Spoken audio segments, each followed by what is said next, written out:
Hello guys, कैसे हैं आप? उम्मीद करते हैं कि आप सब खैरियत से होंगे, खुश होंगे। भाई देखने जा रहे हैं सर प्रशांत की वीडियो। अगर आपको पसंद आए तो लाइक और सब्सक्राइब चैनल को ज़रूर कर लीजिए। नमस्कार, वेलकम टू करियर 247 में प्रशांत भगत और इस वीडियो में हम बात करने वाले हैं बहुत ही ज्यादा इंपॉर्टेंट टॉपिक के बारे में। रिसेंटली यूएसए के secretary of state Marco Rubio ये आए हैं भारत में। ये क्या लीजिए विदेश मंत्री हैं। इनकी विजिट जो है भारत में, इसे ग्लोबल मीडिया कवर कर रहा है क्योंकि देखिए ट्रंप जो चाइना में करना चाहते थे ये नहीं कर पाए। डोनाल्ड ट्रंप की जो चाइना की विजिट थी इसे लार्जली एक फेलियर माना जा रहा है क्योंकि कोई बड़ी डील नहीं हुई। जो उम्मीद थी कि कुछ बोइंग के विमान भेजेंगे चाइना को 500-600, चाइना ने वहां पर भी ऑर्डर दे दिया बस 250 का। ताइवान के इशू को लेकर ट्रंप ने बहुत एक डिफेंसिव पोस्चर अपना लिया। ओवरऑल यूएस काफी एक कमजोर कंट्री दिख रहा था चाइना के सामने ट्रंप शी जिनपिंग समिट। अब ये समिट सिंस फेल हो गया। इसके बाद सीधा एक ऑब्जर्वेशन जारी थी कि अब क्या इंडिया और यूएस के रिलेशंस वापस स्ट्रॉन्ग हो सकते हैं क्योंकि यूएसए ने जो करने का प्रयास किया चाइना के साथ अभी तक सफल नहीं हुआ है। जो ट्रंप का प्रयास है कि ये G2 बनाएंगे चाइना के साथ, कुछ नहीं हो रहा है ऐसा। ना चाइना के साथ कोई एग्रीमेंट हो रहा है, ना कोई स्पेशल बातचीत हो रही है। इवन आप अगर देखो चाइना ने अब तो खुद के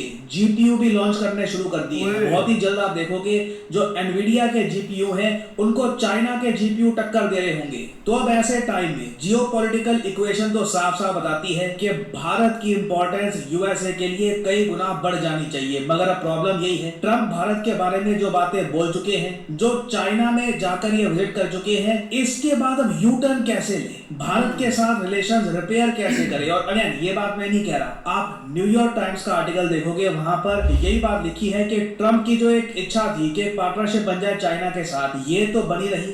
भारत में जो पॉलिसी मेकर्स हैं ये कंसर्न हो गए हैं कि ये क्वाड का क्या हुआ। क्वाड समिट लगातार हम देख रहे हैं कि डिले किया जा रहा है। ट्रंप यहाँ पर चाइना में जा रहे हैं, वहां पर शी जिनपिंग ट्रंप को ये भी बोल देते हैं कि यूएस डिक्लाइनिंग पावर है। ट्रंप ये बात एडमिट भी कर लेते हैं कि हाँ यूएस डिक्लाइनिंग पावर है। ऐसी ये सब बातें बोल देना और यूएस का एक्सेप्ट कर लेना ये इंडिया के लिए भी बहुत ज्यादा शॉकिंग था। ना सिर्फ भारत के लिए, भारत से ज्यादा तो मैं देख रहा हूँ कि पैनिक ऑस्ट्रेलिया और जापान में है। दोनों कंट्रीज ऑस्ट्रेलिया जापान वो आपस में अपने डिफेंस रिलेशन स्ट्रॉन्ग कर रहे हैं क्योंकि उनको साफ साफ दिख रहा है कि ट्रंप के अंडर यूएसए की जो फॉरेन पॉलिसी है वो बहुत ही सिंपल है।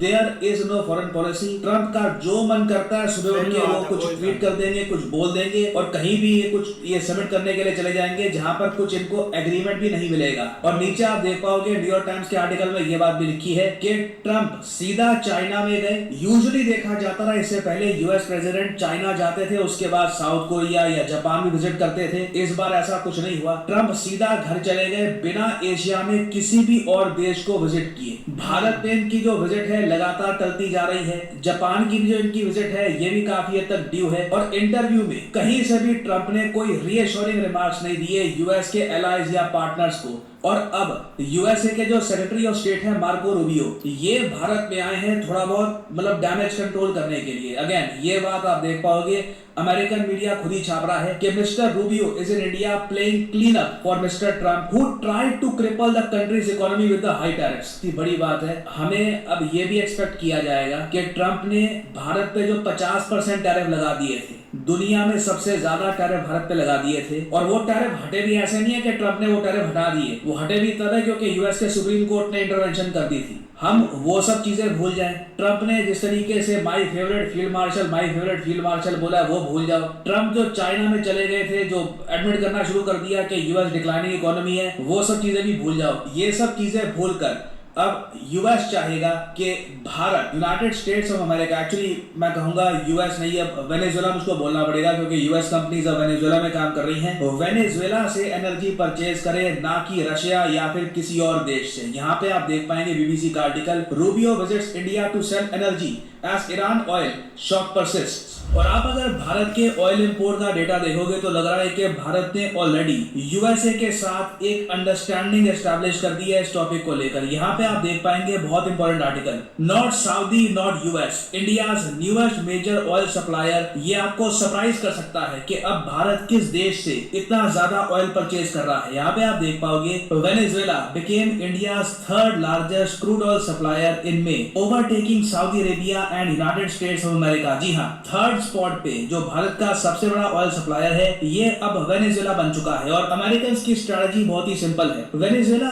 डोनाल्ड ट्रंप खुद ही मजाक कर चुके हैं, काफी बार इस पर ट्वीट कर चुके हैं कि वेनेजुएला को आप अब यूएसए का ही पार्ट समझो। निकोलस मदुरो अमेरिका की जेल में है, कहां पे है किसी को पता ही नहीं है, कोई पूछता भी नहीं है उनके बारे में। और यूएस कंपनीज आराम से अब वेनेजुएला का जो ऑयल है उसको मैनेज कर रही हैं, और जो भी ये यहाँ पे ऑयल सेल करेंगे इसका जो प्रॉफिट है कहीं ना कहीं यूएस कंपनीज को भी मिलेगा। और इंडिया वेनेजुएला का ही लग रहा है कि अब ऑयल और ज्यादा परचेज करने वाला है। और अगर यहाँ पे आपका सवाल ये है कि हम क्या ये सब बस यूएसए को खुश करने के लिए कर रहे हैं, वेल नॉट रियली। रीजन इसका एक बहुत ही बड़ा ये भी है कि वेनेजुएलन क्रूड ऑयल आज के समय इंटरनेशनल क्रूड ऑयल जो प्राइस चल रहा है उसके मुकाबले सबसे सस्ता है। और इसलिए ये भारतीय रिफाइनर्स के लिए काफी अट्रैक्टिव है कि एक ऐसे टाइम में जब कच्चा तेल लग रहा है कि 110-120 डॉलर पर बैरल के आसपास चला जाएगा, उस प्राइस से काफी कम प्राइस पर वेनेजुएलन क्रूड ऑयल अवेलेबल है मार्केट में, जो हम लोग आज के समय परचेज कर रहे हैं। और रिलायंस अपने आप में एक बहुत ही बड़ा बायर है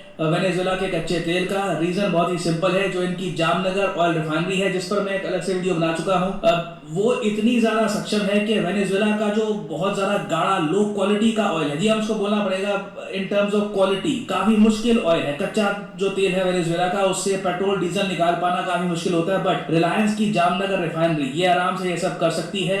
इनके पास कॉम्प्लेक्स रिफाइनरी सिस्टम्स हैं, तो इंडिया को आज के समय ये काफी हद तक सूट कर रहा है। और इस समय देखिए सबसे बड़ा लॉस हो रहा है आज के समय चाइना को। चाइना ने 10 से लेकर 20 बिलियन डॉलर्स की इन्वेस्टमेंट करी थी, एक्चुअली लोन दिए थे वेनेजुएला को। वो पैसा वेनेजुएला वापस करेगा नहीं करेगा किसी को नहीं पता है। दूसरी बात यहाँ पर अब ये भी आती है कि चाइना इस बात को लेकर सस्पिशियस है कि वेनेजुएला अब किस रेट पर ऑयल बेचेगा ये अमेरिकन कंपनियां तय करेगी। और अब वेनेजुएला की सरकार को चाइना को रीएश्योरेंस देनी पड़ रही है कि आप चिंता मत करिए, हम आपको कच्चा तेल वही पुराने दाम पर बेचेंगे। मगर चाइना क्लियरली इस वक्त कंफर्टेबल नहीं है कि ये लोग वेनेजुएला से ऑयल परचेज करें। तो इसलिए बाय डिफॉल्ट भारत अचानक से यूएस के लिए बहुत इंपॉर्टेंट हो चुका है। अगर ट्रंप का जो वेनेजुएला वाला दाव है इसमें कुछ इनको रिटर्न दिखनी है। और अगर मैं आपको बता दूं आने वाले समय में वेनेजुएला सबसे बड़ा सप्लायर बन जाता है ऑयल का टू इंडिया, इससे इंडिया की इंपॉर्टेंस यूएसए के लिए बहुत बहुत ज्यादा बढ़ जाएगी। नाउ अगेन ट्रंप क्या स्टेटमेंट देते हैं, क्या ये बोलते हैं, वो अलग ही इनका सिस्टम है, ठीक है। वो ये अब तक आप लोगों ने देख लिया होगा कि काफी बार यूएस गवर्नमेंट की जो ऑफिशियल फॉरेन पॉलिसी होती है उससे ट्रंप कुछ विपरीत ही बात कर रहे होते हैं। तो अगेन ट्रंप की कुछ स्टेटमेंट अगर आती है ऐसे इन द फ्यूचर, उसके बारे में मैं कुछ कह नहीं सकता। बट ओवरऑल अगर हम डेटा को देखें तो जो मार्को रूबियो की विजिट है to India, this means a lot. और परहैप्स कहीं ना कहीं एक बात ये भी की जाएगी कि कैसे Donald Trump perhaps in the future India को विजिट कर सकते हैं, क्योंकि चाइना विजिट में तो कुछ इनको मिला नहीं। अमेरिकन की उम्मीद होगी कि क्या पता इंडिया विजिट में ट्रंप कुछ बड़ा करके वापस लौटे। तो इस टॉपिक से रिलेटेड अभी बहुत सी अपडेट्स आएंगी, मैं आप लोगों के लिए अपडेट वीडियोस लाता रहूंगा। जिस तरीके से ऐसे ही यार बहुत कमाल की वीडियो थी, लेकिन देखा जाए ना भाई ट्रंप साहब इस दफ़ा बस चाइना का विजिट करके भाई वापस चले गए। उन्होंने किसी को मतलब कि बोला नहीं कि मैं इधर विजिट करता हूँ या सारा सीन करता हूँ। लेकिन यार देखा जाए ना जैसे एक एटीट्यूड से वो गया था ना चाइना, मतलब कि उसके साथ एलॉन मस्क था और बड़ी बड़ी कंपनीज के भाई सीईओ थे जिन्होंने मतलब कि इन्वेस्टमेंट करनी थी या एक पैसा कमाना था। तो मुझे लगता है कि चाइना ने उस साथ तक उनको भाई मुंह ही नहीं लगाया। और ऑलरेडी मतलब कि अब देखो ना कुछ ऐसे कंपनीज हैं चाइना में जो कि मतलब कि ये इंसल्ट करते थे यूएसए की कंपनीज के, आपने कुछ नहीं करना। लेकिन आप भाई वो उनसे आगे मार्जिन में एक गाड़ियां भी बना रहे हैं, टेक्नोलॉजी में भी आगे जा रहे हैं। तो ये एक सीन बना है जो कि पूरा वर्ल्ड भाई मीडिया है कि कवर इस चीज को कर रहा था कि चाइना और अमेरिका किस बॉडी लैंग्वेज से बात कर रहे हैं और इनका एक क्या सीन है होने वाला है। लेकिन मुझे लगता है कि जैसे उन्होंने वो जो रेड कारपेट 2 मिनट से भी पहले एक संभाला था ना, उससे ही ये सारा सीन उन्होंने मतलब के संभाल कर ट्रंप के पीछे एक भेज दिया कि हम भाई आपको कोई लैंड नहीं करवाने वाले। क्योंकि अभी ट्रंप जहाज में बैठने ही लगा था तो उन्होंने सारी चीजें भाई निपेट भी ली थी। तो उन्होंने गिफ्ट वगैरह भी तो नहीं ना लिए, गिफ्ट वगैरह भी नहीं लिए। तो ये सारा एक भाई सीन हुआ है। लेकिन अगर अमेरिका की भाई बात करें ना तो जब भी आप अमेरिका का नाम सुनते हैं ना तो भाई आपको पैसा नजर आता है कि इन्होंने पैसा कमाना है या कोई कब्जा करना है ऑयल वगैरह पर या ये सारी चीज़ों पर। तो ये भाई एक सीन इनका चलता रहना है। अब जैसे आज ही न्यूज़ चल रही थी कि वेनेजुएला से भाई इंडिया पर चेजिंग आर्मी जो है ना वो आई करने वाला है, लेकिन उसकी अभी कंफर्म न्यूज़ नहीं मतलब कि मिल रही या एक वो देर है। लेकिन आप देखा जाए ना तो ये आप जैसे इन्होंने मतलब कि इधर अपना एक की है गेम खेली है कि मार्को रूबियो इंडिया में आया है और कुछ मामला संभालते हैं, लेकिन मुझे लगता है कि इंडिया भाई बेस्ट एक प्ले करता है अपनी मतलब कि जो भी एक फॉरेन रिलेशन होते हैं उनके कंट्रियों के साथ है। भाई वीडियो बहुत अच्छी है। ये चीज़ देखें कि भाई अमेरिका का काम यही है कि भाई जब उसको किसी चीज़ की ज़रूरत होती है ना तो वो उस बंदे के पीछे चला जाता है। यही काम उसने भाई चाइना के साथ किया है। जैसे ही वो उधर गया उसने भाई उनसे जो जो बातें की हैं तो उन्होंने भाई उसको जवाब दिया है और वो वहाँ से भाई खाली हाथ लौटा है। और जैसे ही वो खाली हाथ लौटा है तो अब तो उसको यही पता था कि आप भाई मैं उधर से तो विज़िट होकर आ गया हूँ, तो ऐसा करता हूँ आप दूसरे बंदे को भेजता हूँ अपना इंडिया से, तो वो कोई बातें रफा दफा करके आ जाए ताकि कोई थोड़ी जी बात जो है ना वो उनके साथ बन जाए, क्योंकि चाइना ने तो हमें घास नहीं डाला। तो इस बंदे का काम यही है कि ये बंदा सिर्फ अपने मफाद के लिए जाता है और इसको किसी कंट्री से कोई प्यार नहीं है, ना इसकी किसी के साथ दोस्ती है। जब तक इसको अपना मतलब उस वक्त तक ये अगले बंदे के साथ सलाम दुआ करता है, जब इसकी भाई इसकी वो ज़रूरत पूरी हो जाती है उसके बाद ये उस पर इल्ज़ाम लगाना शुरू कर देता है। जैसे इसने पाकिस्तान के साथ मिलकर यही किया था कि इंडिया के 6 जहाज़ भाई पाकिस्तान वालों ने गिरा दिए। इस तरह भाई वीडियो काफ़ी अच्छी है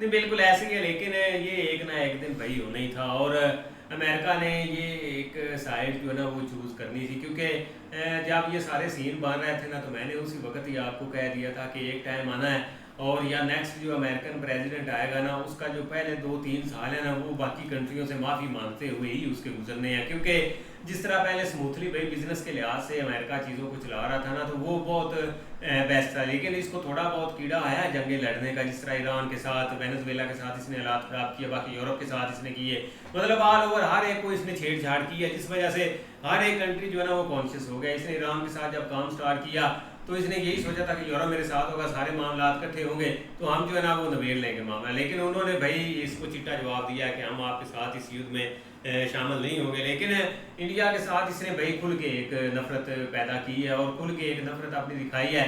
उसके पीछे क्या वजह थी क्या नहीं ये आप भाई हमें भी नहीं पता, लेकिन इसने भाई ओपनली हर चीज़ जो है ना वो कही है इंडिया को। लेकिन अब साथ ही भाई अपना जैसे ही अमेरिका चाइना से वो फेल हुआ है साथ ही इंडिया की तरफ वो मूव होने लगा, क्योंकि एक बड़ी मंडी जो है ना उसको वो चाहिए और उसमें सबसे बड़ा जो है ना वो भाई एक बार इंडिया ही है और उसके लिए उसने बंदा तो भेज दिया है। अब देखो आगे रिलेशन किस तरह के चलते हैं, लेकिन भाई देख लो कि आज अमेरिका फिर उसी भाई पाँव पे आ ही है।